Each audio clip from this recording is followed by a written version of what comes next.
Saudara, sebagian pemain Timnas Indonesia telah kembali ke tanah air dan manajer Timnas Indonesia Sumarji menyatakan kondisi mental psikologis para pemain Timnas saat ini sedang hancur lebur. Sumarji meminta maaf atas hasil yang diraih Timnas di putaran keempat kualifikasi Piala Dunia di Jeddah. Timnas gagal lolos Piala Dunia 2026. Semua pemain merasa kecewa. Sumarji menjelaskan PSSI dan pemerintah telah memberikan dukungan penuh untuk pemain maupun tim kepelatihan selama proses kualifikasi Piala Dunia, namun hasil yang diraih belum maksimal.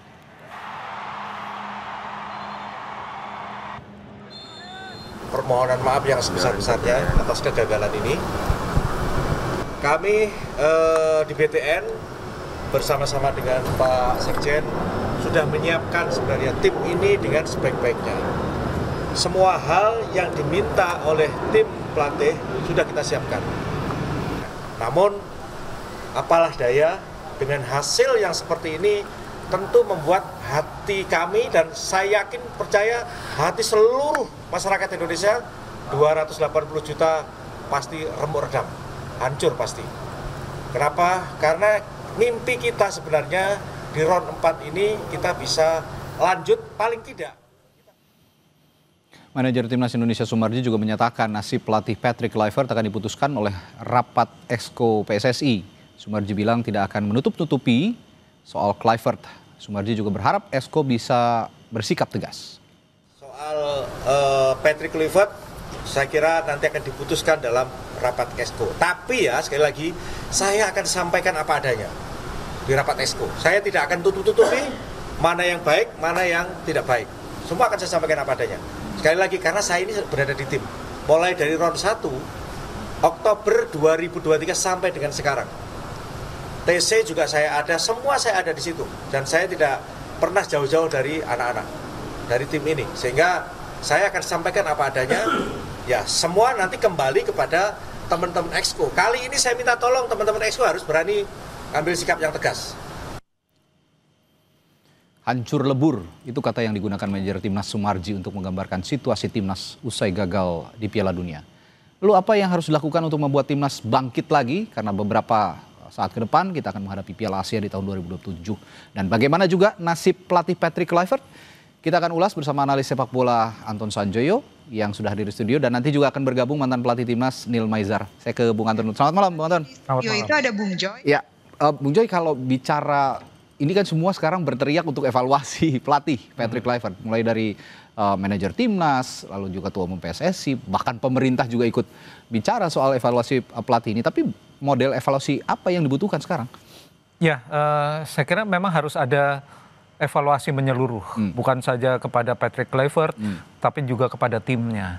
Lalu kepada PSSI juga mereka harus berkaca diri, karena misalnya model Timnas sekarang kan tidak memungkinkan tim ini berkumpul dalam waktu yang lama.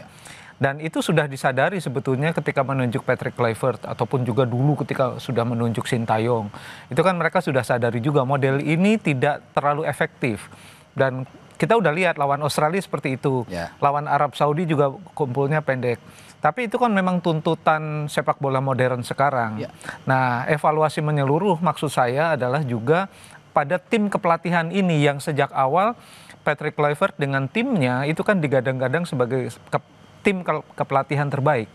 Tapi saya menduga kalau saya lihat dari gesture-nya Pak Marji, dari cara dia berbicara, mulai dari bagaimana dia kaget melihat starting line up ketika melawan Arab Saudi, lalu dia selalu menekankan saya akan buka semuanya, saya akan buka. Jadi menurut saya ada sesuatu yang selama ini hanya Pak Marji dan tim yang tahu, publik nggak pernah tahu. Jadi saya rasa ini menarik nih. Tapi federasi tahu nggak menurut Mas? Saya rasa dengan dia sudah lapor-lapor juga, tapi belum laporan resmi. Karena manajer tim pasti akan melaporkan secara resmi detail, ya. Mungkin bukan cuma day by day, tapi juga minute by minute, jam per jam. Dia akan lakukan apa yang terjadi sepanjang persiapan menghadapi putaran keempat ini. Jadi ini menarik ditunggu, tapi saya rasa Exco harus betul-betul memperhatikan apa yang akan dilaporkan oleh Pak Marji. Tadi juga Pak Marji mengatakan sekali lagi Exco, tapi kali ini harus tegas gitu ya kepada situasi saat ini. Yang dimaksud tegas situasi saat ini siapa? Ke pelatih kah atau ke siapa kira-kira? Dan apa yang terjadi sesungguhnya dengan kalimat saya menduga harus tegas ini? Jurusannya adalah kepada pelatih. Patrick Kluivert. Karena semua diskursus yang terjadi di dalam tim itu kan ujungnya adalah keputusannya Kluivert. Betul. Termasuk juga sebetulnya starting line up ketika melawan Arab Saudi. Gitu. Jadi ini yang menurut saya masih menjadi misteri, hanya Pak Marji yang tahu dan teman-teman yang ada di tim. Tapi kita belum tahu. Jadi kita masih menunggu. Tapi dugaan saya sendiri mengatakan ini evaluasi harus ada opsi untuk mengganti Patrick Kluivert. Karena saya sendiri menilai sejak dia ditunjuk pada bulan Januari sampai sekarang tidak ada perubahan yang signifikan dalam performance tim. Ya, saya tidak menghitung Australia dan Jepang karena situasinya agak unik. Tapi menghadapi China, menghadapi Bahrain, tim ini tidak berkembang sebagaimana yang diharapkan. Jadi rasanya sih putaran keempat ini kalau boleh saya katakan ya wajar kita tersingkir karena memang tidak ada perkembangan yang signifikan sejak Patrick Kluivert memegang tim ini. Oke. Kalau gitu saya sapa juga mantan pelatih timnas Neil Maizar yang sudah bergabung melalui sambungan virtual. Selamat malam. Selamat malam Bang. Oke. Selamat malam Bang Joy. Baik. Malam Coach. Coach, kalau saya bertanya POV-nya coach to coach nih ya, pelatih dan pelatih. Sebagai pelatih dengan kondisi seperti ini, tadi Pak Marji mengatakan kondisi pemain sedang hancur lebur di saat kita juga akan menghadapi kita harus lupakan Piala Dunia, tapi kan kita harus one step ahead gitu ya, bahwa nanti di tahun 2007 di awal tahun 2026 maksud saya ini akan ada Piala Asia. Nah, apa yang harus dilakukan federasi, dan saya tidak tahu ya apakah pelatihnya masih coach Patrick Kluivert atau tidak, tapi apa yang harus dilakukan pelatih juga kira-kira untuk membangun semangat tim? Ya, yang pertama pelatih ini kan harus mempertanggungjawabkan apa yang harus dia kerjakan. Ya. Artinya Patrick Kluivert mengambil jabatan ini take over dari Sintayong. Dan dia harus memberikan laporan pertanggungjawaban dia selama dia bekerja di PSSI. Artinya itu dimulai di pertandingan dia melawan Australia. Sampai pertandingan kemarin melawan Irak. Nah, dia harus melaporkan sejarah detailnya bagaimana perkembangan tim dari pertandingan pertama sampai pertandingan lawan Irak. Dan juga tentu dia mempertanggungjawabkan kenapa ini terjadi. Kan pertanyaan sekarang kan target yang dibebankan oleh PSSI ini secara langsung kan dia harus lolos Piala Dunia. Nah, kita harus tahu juga kontrak Patrick Kluivert ini apa yang dituntut PSSI, emang harus lolos Piala Dunia di tahun 2026 atau Piala Dunia tahun 2030. Kan informasinya kan dia akan perpanjang di kontrak sampai tahun 2027. Nah, ini harus jelas juga. Karena kan kita juga nggak tahu, kita nggak bisa meraba-raba juga sebagai orang di luar dari kepengurusan PSSI. Tapi sebagai coach, dia harus menjawabkan apa yang dikerjakannya selama pertandingan babak kualifikasi Piala Dunia. Itu yang penting. Kan dia punya analis. Pertandingan dia melawan Australia, dia kalah. Alasannya B, kenapa. Setelah itu dia menang lawan Bahrain. Analisisnya A, B, C. Dan melawan Cina. Begitu juga melawan Irak. Itulah sistem cara bekerja seorang pelatih. Dan ini harus bertanggungjawabkan. Berdasarkan itu nanti, baru PSSI nanti menanyakan dan bertanggung jawab. Itu kan seluruhnya Esko yang memutuskan itu. Gitu Bang.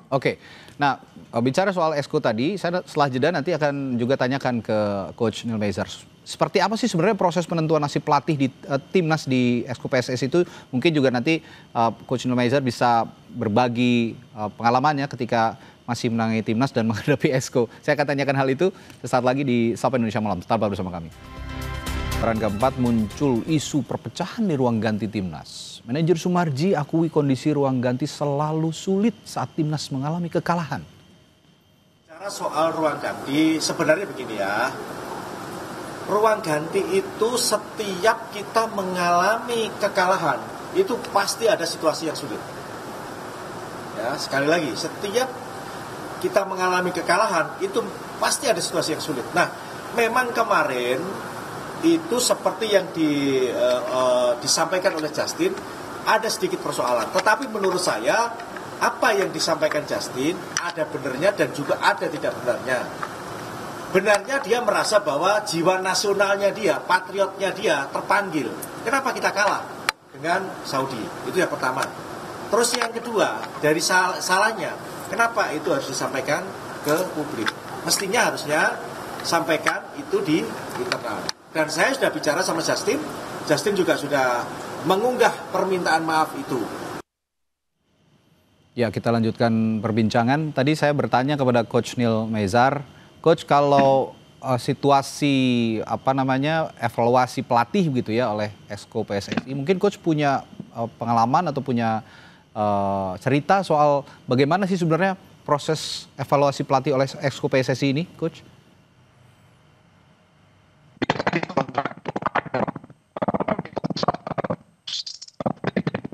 Ya, sepertinya ada kendala komunikasi yang dialami oleh Coach Neil Maizar. Kita akan perbaiki juga sambungan komunikasi dulu dengan Coach Neil Maizar.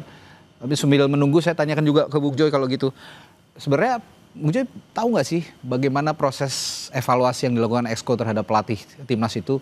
Mungkin sebelumnya sampai ada proses penggantian misalnya? Ya, mereka akan evaluasi secara panel. Patrick Kluivert menyampaikan laporannya, manajer menyampaikan laporannya, lalu kemudian juga para panel Exco ini pasti akan menyampaikan pandangan-pandangannya. Yang saya tahu akan ada rapat panel juga yang tidak dihadiri oleh pelatih dan manajer. Dan itu yang sebetulnya yang paling menentukan adalah ketika ketidakhadiran pelatih. Dan itu yang akan menentukan apakah mereka berkesimpulan bahwa nggak bisa jalan terus, harus diganti, atau masih bisa jalan terus dengan segala perbaikannya, dengan catatannya. Rasanya sih memang akan begitu, dan itu normal di hampir semua federasi akan berlaku seperti itu. Sepertinya Coach Neil Maizar sudah tersambung kembali, Coach. Sudah bisa dengar suara saya? Ya, Bang. Tadi saya bisa diungkapkan kembali bagaimana cerita Anda atau pengalaman Anda kalau memang ada proses evaluasi dari Exco PSSI terhadap pelatih timnas nih, Coach?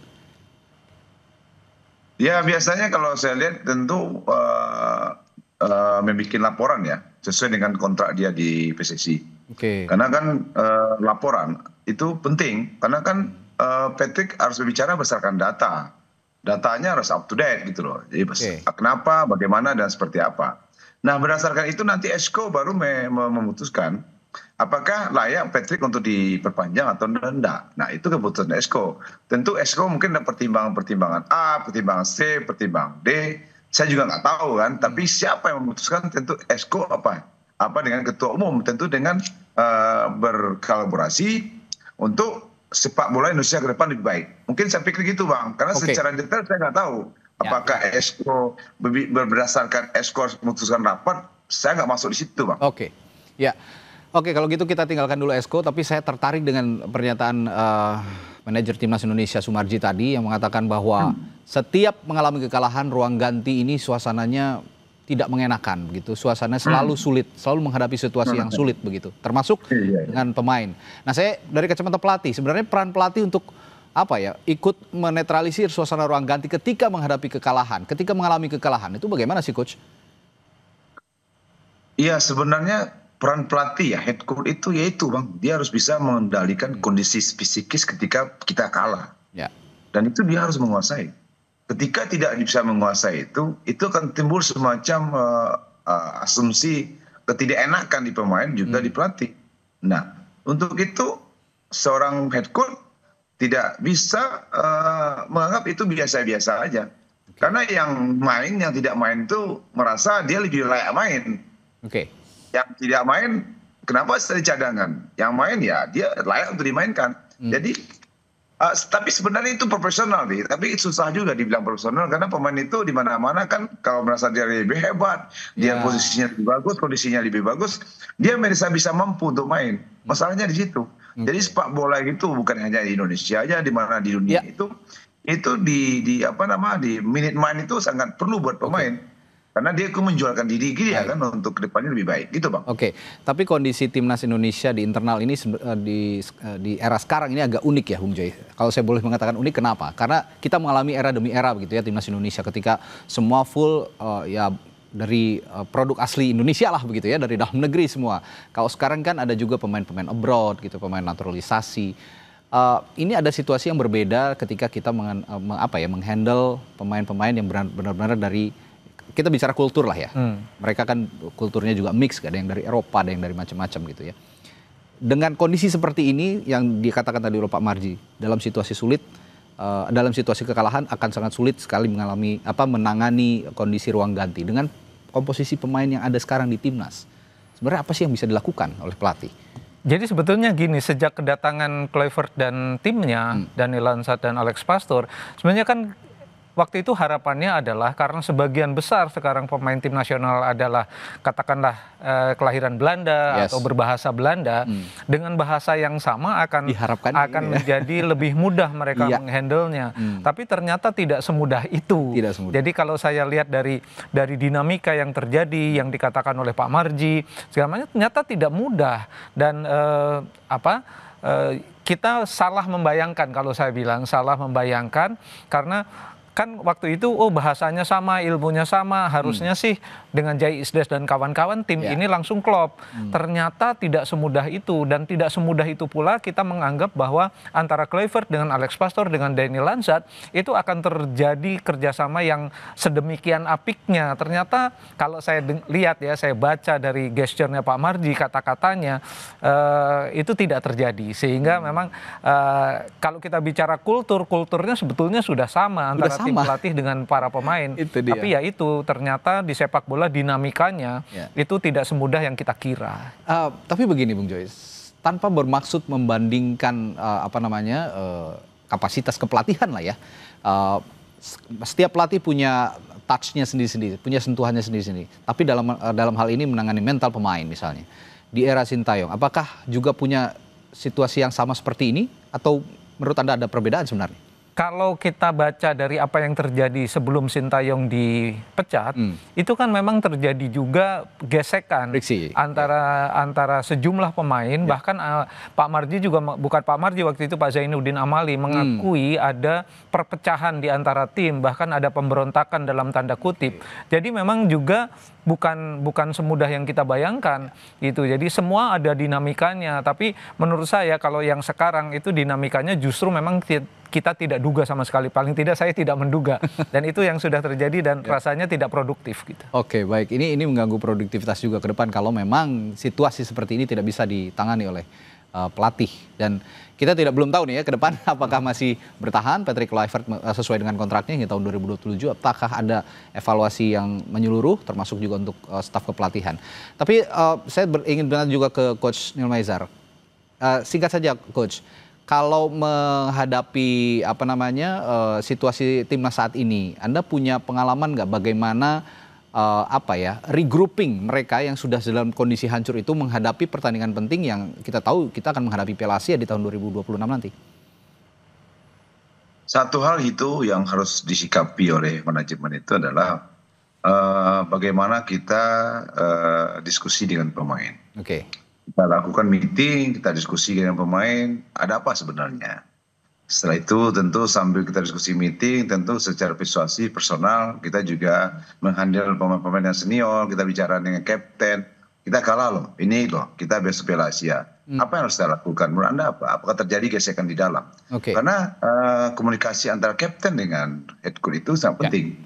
Karena head kapten mewakili bagaimana dia di lapangan nanti untuk menghandle pemain, di luar lapangan kan head coach. Nah, komunikasi dua arah ini penting supaya misalkan ke depan untuk Piala Asia ini apa yang harus kita lakukan ini, gitu Bang. Ya, tanpa bermaksud untuk saling menyalahkan juga, yang penting saat ini nggak boleh. Ya, tidak boleh saling menyalahkan, terutama pemain yang sudah berjuang susah payah begitu ya sampai di titik ini, tidak boleh disalahkan karena memang apapun yang terjadi di lapangan itu adalah keputusan pelatih. Maka Esko punya kewenangan juga untuk mengevaluasi besar-besaran, termasuk kalau kata Bung Joy juga federasinya juga bisa ikut dievaluasi begitu ya Bung Joy. Betul.